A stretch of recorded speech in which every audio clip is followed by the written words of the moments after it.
The desperate plea. The massive chamber of the Galactic Council stretched across 5 miles of gleaming metal and crystal, its curved walls rising toward a dome that displayed the swirling colors of distant nebulae. Representatives from 53 different civilizations occupied their assigned sections, each area carefully designed to accommodate wildly different physiological needs. Some delegates floated in tanks of methane. Others existed as pure energy contained within magnetic fields, and a few communicated through patterns of shifting colors across their translucent bodies.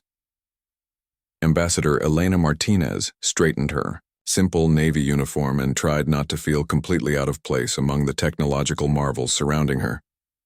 The human delegation sat in a modest section near the outer ring of the chamber, reflecting their status as the newest and least powerful members of the Galactic Council. Earth had joined the galactic community only 14 months ago, and most species still viewed humans as primitive newcomers with little to contribute to interstellar affairs. The emergency session had been called with unprecedented urgency. Ships had been arriving at Nexus Prime for 3 days, carrying refugees and desperate messengers from the outer spiral. Something catastrophic was happening in the distant arm of the galaxy, something that had prompted even the most isolated civilizations to seek help from the Council. A deep, resonant tone echoed through the chamber, calling the assembly to order. High Chancellor Vorthak materialized at the central podium, his massive form casting shadows across the nearest delegates. The draconian leader stood 12 feet tall, his scales shifting between deep purple and black, and his forearms moved.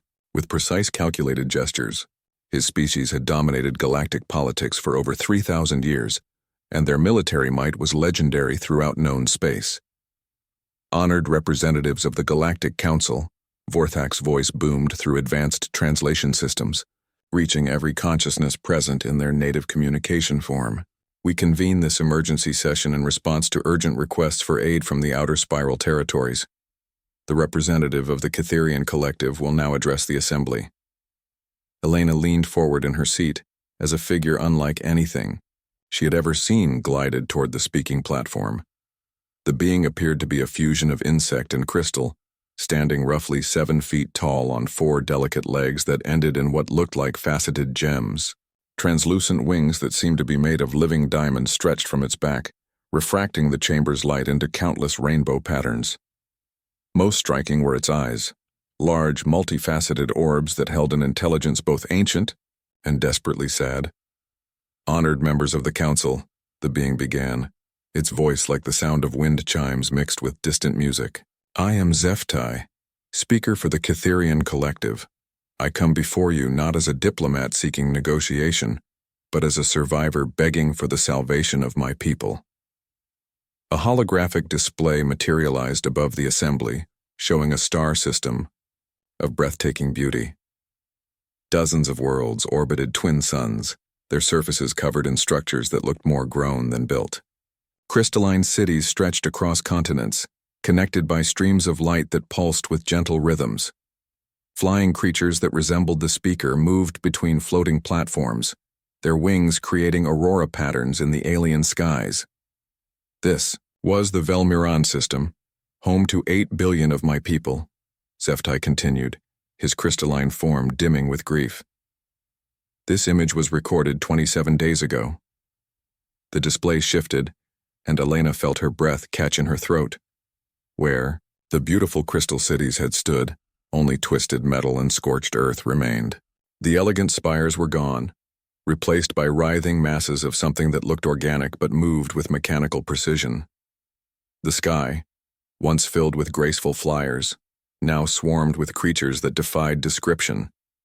Part machine, part living nightmare.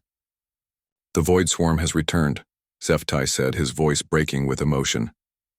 Ancient parasites from the space between galaxies, awakened after 1,000,000 years of dormancy.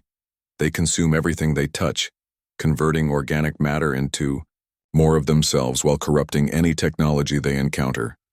They do not negotiate, they do not retreat, and they do not stop until everything in their path is consumed or converted. Dr. James Webb, Earth's chief xenobiologist and part of the human delegation, felt his scientific mind racing as he studied the images. The creatures in the hologram moved with a coordination that suggested hive intelligence, but their forms were constantly shifting, adapting, evolving. It was biological warfare on a scale that challenged comprehension.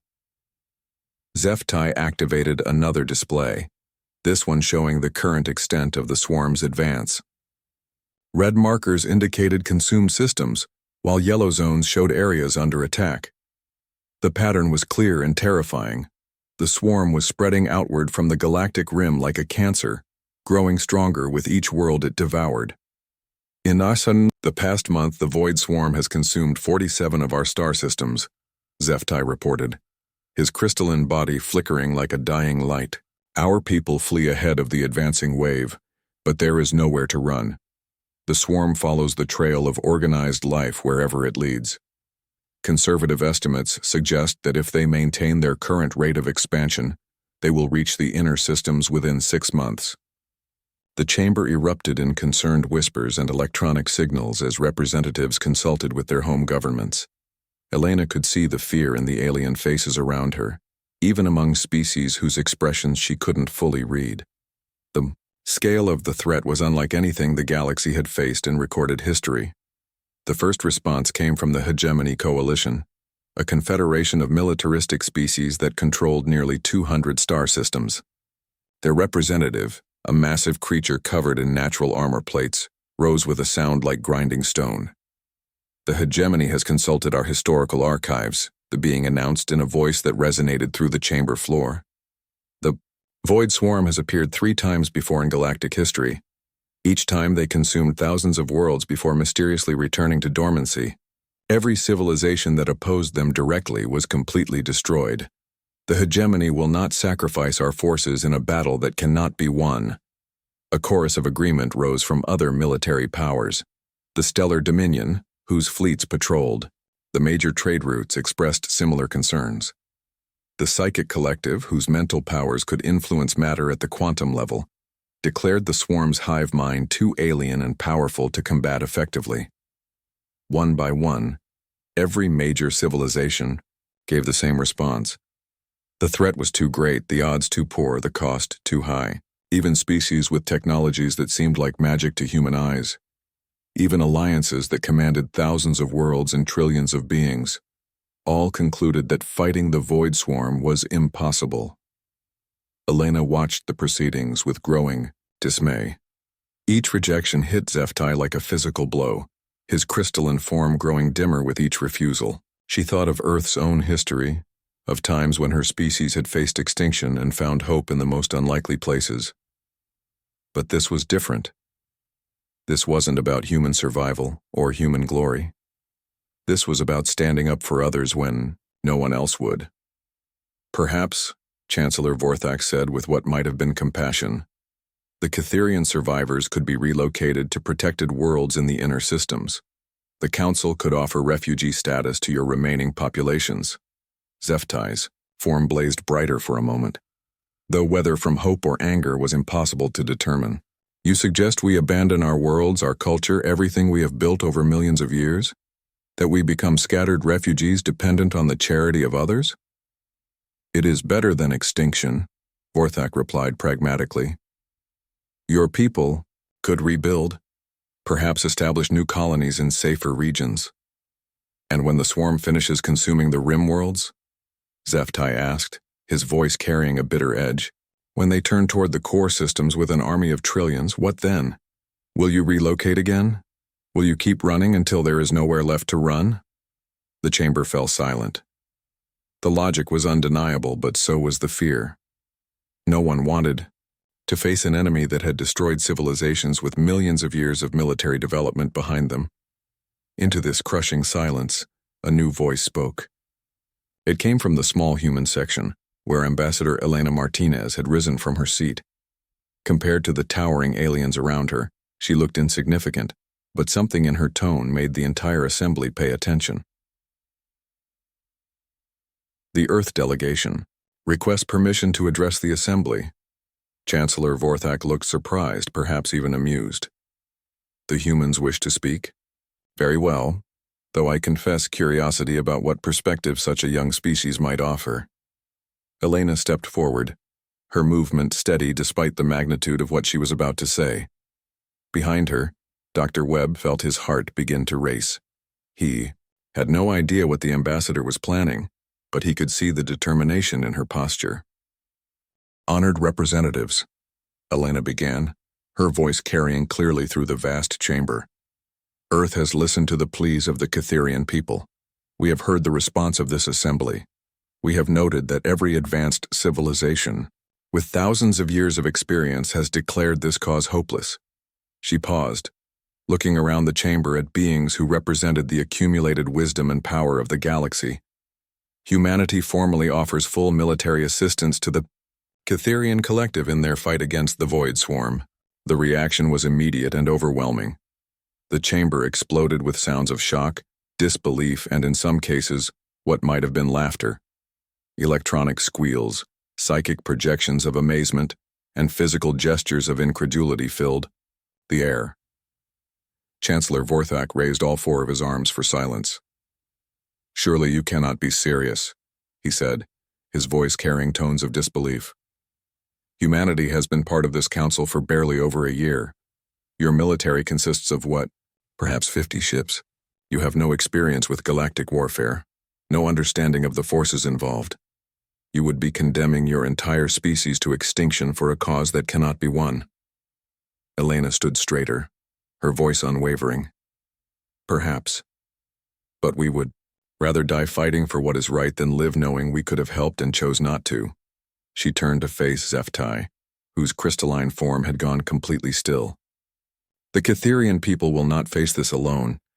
If humanity must stand as the only voice willing to say no to genocide, then so be it."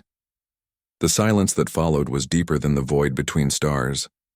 Then slowly, Zeftai began to glow brighter, his form shifting through colors that had no names in human language. "You would do this?" he whispered, his voice carrying impossible hope. "Your people would risk everything for strangers?" "For the innocent," Elena corrected. "For the principle that some things are worth fighting for regardless of the odds." Dr. Webb felt tears he hadn't expected running down his cheeks. He thought of Earth's history, of all the times humans had faced impossible odds and somehow found a way. But this was different.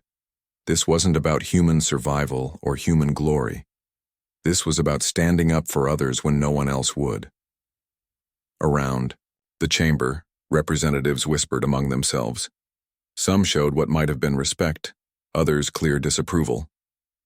A few species seemed to be reconsidering their own positions, though none spoke up. Chancellor Vorthak floated closer to Elena. "Ambassador, I urge you to reconsider. Contact your government. Surely when they understand the scope of this threat, they will recognize the impossibility of success." Elena shook her head. "I have full authority to speak for Earth in this matter. Our decision is final." "Very well," Vorthak said finally. "Let it be recorded that humanity has chosen to provide military assistance to the Catherian collective against the Void Swarm threat. The Council will not interfere with this decision, though we cannot provide support for what we consider a suicide mission." As the assembly dissolved into smaller groups of discussion and debate, Elena made her way towards Zeftai.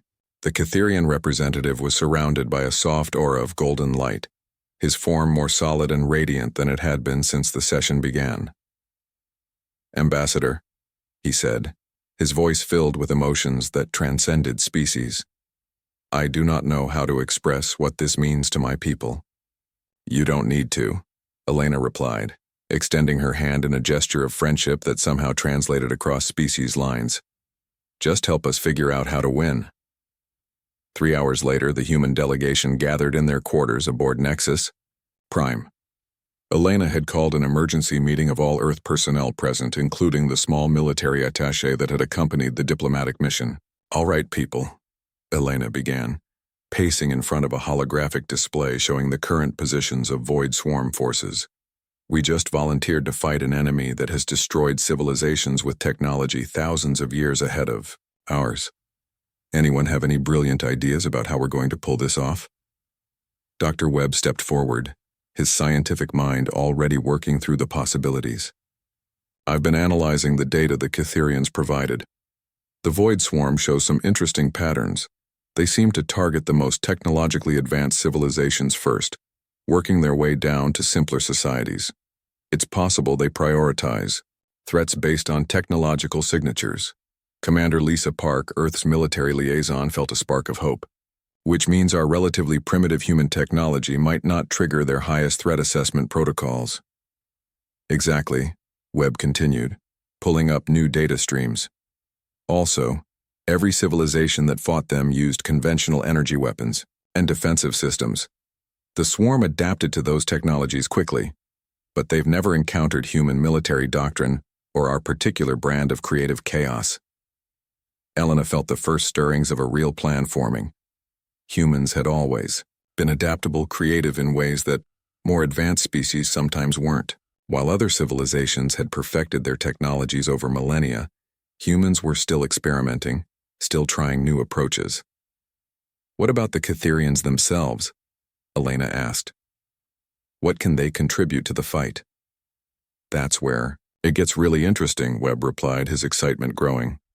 The Catherians aren't warriors, but they have some unique capabilities. Their crystalline biology allows them to manipulate light and energy in ways that our physics barely understands. They can create focused energy beams, protective shields, and even temporary solid constructs made of crystallized light. Commander Park leaned forward. So we have unconventional human tactics and unique Catherian abilities against an enemy that adapts to conventional threats. It's not much, but it might be enough to surprise them. Over the next several hours, plans began to take shape. Earth's entire space force would need to be mobilized, but even that would result in a pitifully small fleet compared to what the Void Swarm could field. Quality would have to overcome quantity, and creativity would have to triumph over raw power. Messages were sent to Earth requesting immediate deployment of all available ships and personnel. The response came back within hours. Every spacecraft that could mount a weapon was being prepared for immediate departure. It wouldn't be enough, but it was everything humanity could offer. As the meeting concluded, Elena found herself standing before the great observation window, looking out at the stars. Somewhere out there, ancient horrors were consuming entire worlds, growing stronger with each victory, and humanity had just volunteered to stand in their way. Dr. Webb joined her at the window. Having second thoughts? He asked quietly. Elena shook her head, watching as the first ships of Earth's small fleet began to arrive at the station.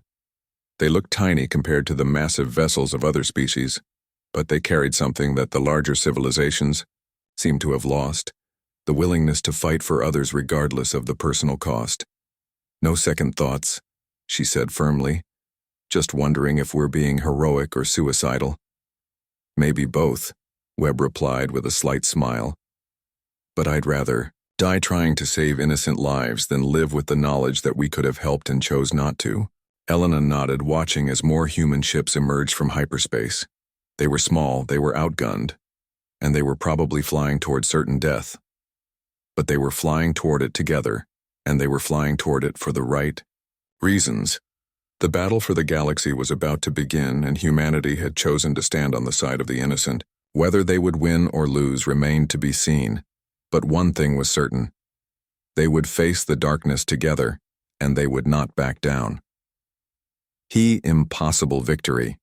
The combined human-Catherian fleet hung in the void of space like a collection of fireflies facing a hurricane. Captain Marcus Chen stood on the bridge of the UES Determination, Earth's flagship for this desperate mission, and tried not to let his crew see the doubt in his eyes. Through the viewports, he could see the other ships of their small armada. 37 human vessels ranging from military cruisers to hastily armed cargo ships, and 15 crystalline Catherian craft that looked more like floating works of art than instruments of war. Status report, Chen called to his bridge crew, his voice steady despite the magnitude of what they were about to face. All human ships report ready for combat, replied Lieutenant Sarah Kim, the fleet's communication officer. The Catherian vessels they're doing something with those light constructs of theirs. Chen looked toward the nearest Catherian ship, a graceful structure that seemed to be made of living crystal and contained starlight. As he watched, Brilliant beams of energy began forming geometric patterns around the vessel, creating what looked like wings of pure light extending for miles in each direction. "Captain," came Zeftai's voice through the communication system, his musical tones carrying new strength and purpose. "My people are preparing the Unity Web. We will link our life forces to channel defensive energy around your ships. It is untested in combat, but it may provide some protection against the swarm's corrupting influence." Before Chen could respond, alarms began blaring throughout the fleet. The space ahead of them seemed to ripple and tear, reality itself bending as something massive forced its way through the fabric of space-time. What emerged defied description and challenged sanity. The Void Swarm's advance force looked like a living nightmare given form. Creatures the size of battleships writhed through vacuum as if it were thick liquid, their bodies constantly shifting between organic and mechanical components. Some resembled massive insects with wings made of twisted metal. Others looked like jellyfish constructed from dark energy and corrupted circuitry. All of them pulsed with a malevolent intelligence that seemed to reach across space and claw at the minds of those who looked upon them. "Dear God," whispered Dr. Sarah Kim, Earth's xenobiologist who had volunteered for the mission. She was aboard the UES Determination to study the swarm's biology and find potential weaknesses. "The readings I'm getting, they're not just biological or mechanical. They exist partially outside our dimensional space. That's how they're able to corrupt technology just by proximity."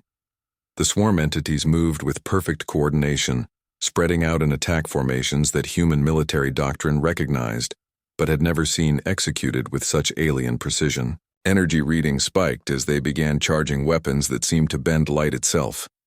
"All ships, prepare for combat," Chen ordered, his training taking over despite the cosmic horror before them. "Remember, we're not trying to destroy them, all. We just need to buy time for the Catherians to complete their bioweapon." The battle began with a sound that shouldn't have existed in the vacuum of space, a low, thrumming vibration that seemed to emanate from the swarm creatures themselves and somehow propagate through reality. The lead swarm entities fired, and Chen watched in horrified fascination as beams of what looked like liquid darkness reached across space toward his fleet. "Evasive maneuvers!" Chen shouted. But the human ships were too slow, too primitive compared to the nightmare approaching them. The UES Defiance, one of Earth's newest cruisers, caught a glancing blow from the dark energy. Chen watched through the viewports as the ship's hull began to change, metal flowing like water as the swarm's corruption spread across its surface. "Defiance is reporting total system failure," Kim called out, her voice tight with controlled panic. "The corruption is spreading through their computer networks. They're going to lose life support in minutes." Then something extraordinary happened. The space around the infected ship suddenly blazed with crystalline light as the Catherian Unity Web activated. Velnara, a young Catherian warrior aboard one of their vessels, had extended her consciousness through the web to surround the human ship with protective energy. The dark corruption met the crystal light and stopped spreading, held in check by alien science that worked on principles human minds could barely grasp. "The web is holding," Zeftai reported, his voice strained with effort. "But we cannot maintain this level of protection for long. You must press the attack." Chen gritted his teeth and gave the order that went against every tactical manual ever written.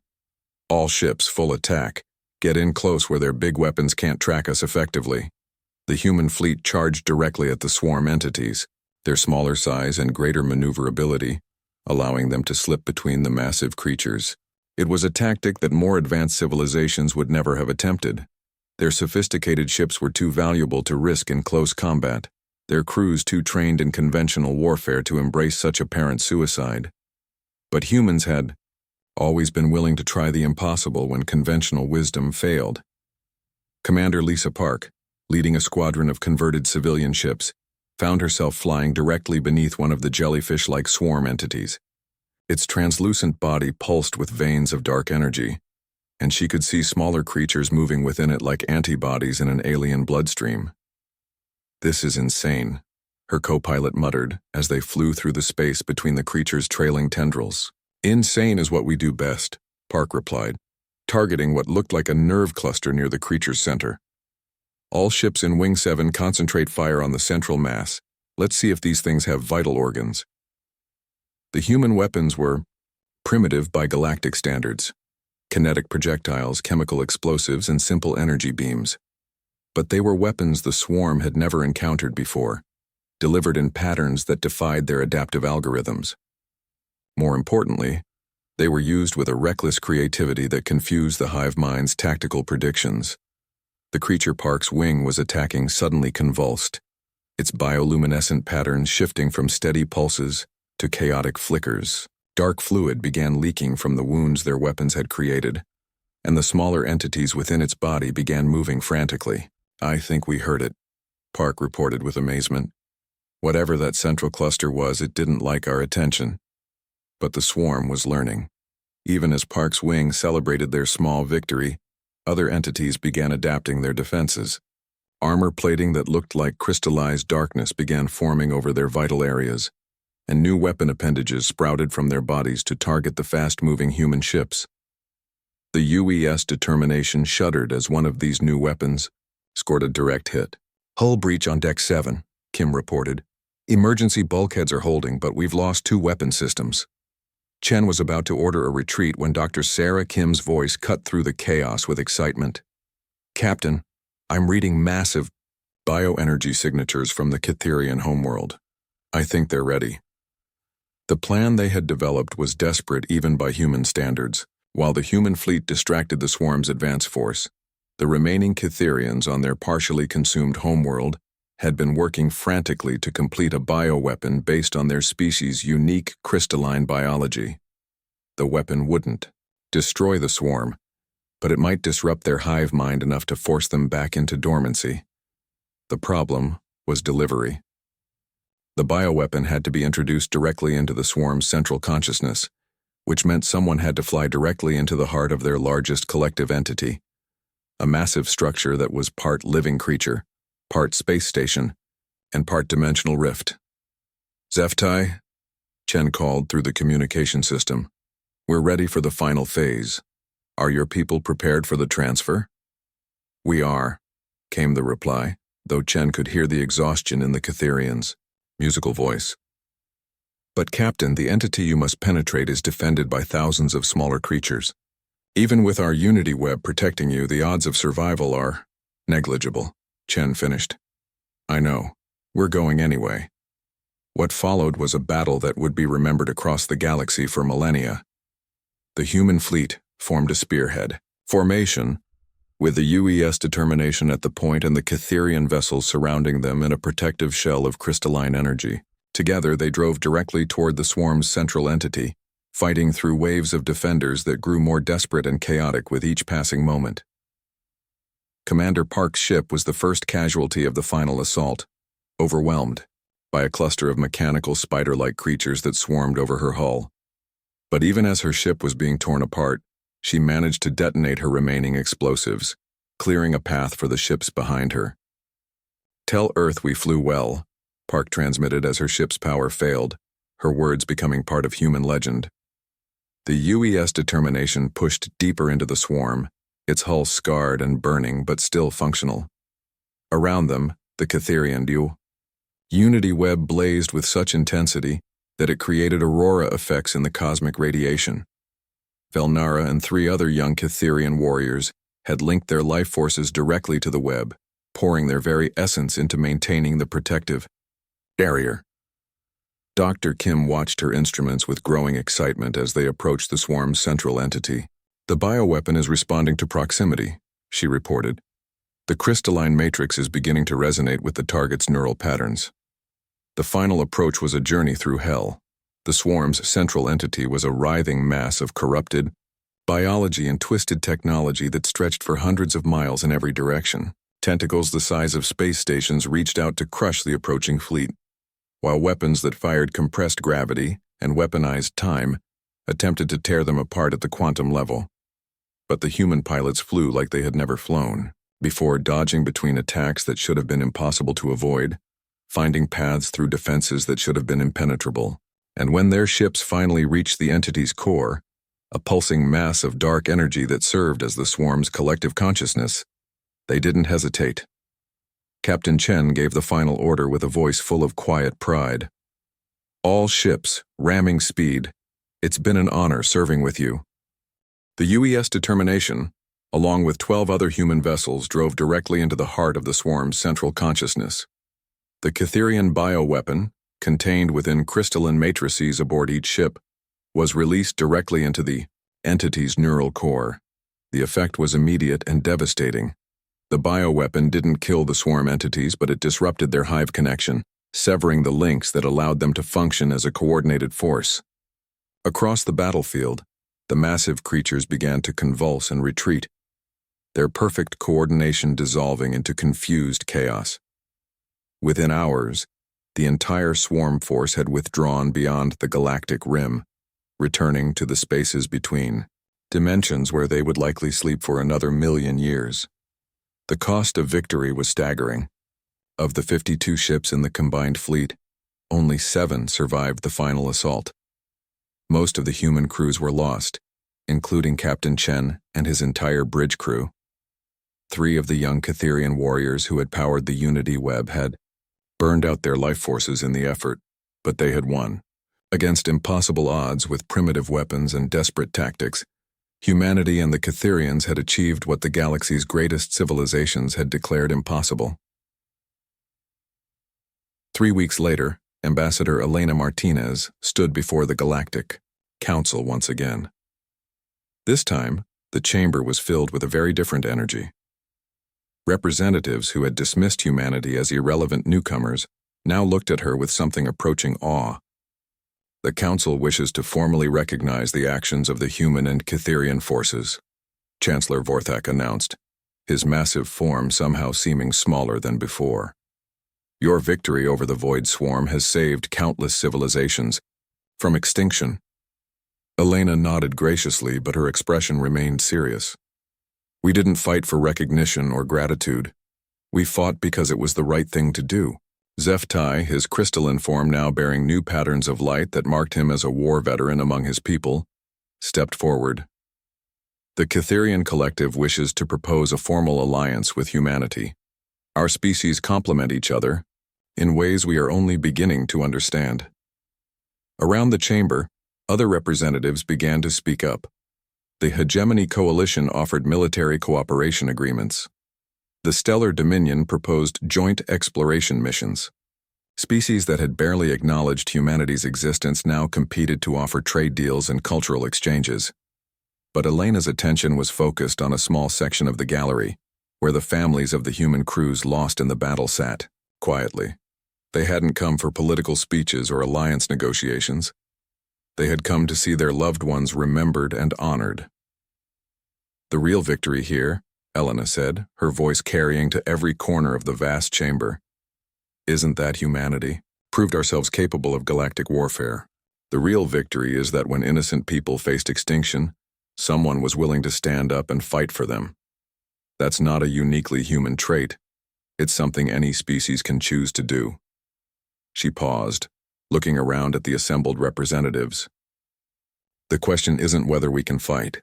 The question is whether we will choose to fight for each other when the time comes. Dr. Sarah Kim, one of the few human survivors of the battle, later wrote in her report, "We didn't win because we were stronger or smarter than the Void Swarm. We won because we were willing to sacrifice everything for people we had never met, for the simple reason that they needed help, and no one else would provide it. In the end, that willingness to stand up for others may be humanity's greatest strength." The galaxy had learned something important from the battle against the Void Swarm. Advanced technology and ancient wisdom were valuable assets, but they meant nothing without the courage to use them in defense of the innocent. Sometimes the newest and smallest voice in the room carried the most important message of all. And sometimes, when all others abandon those in need, it takes the young and foolish to show the old and wise what true strength really means.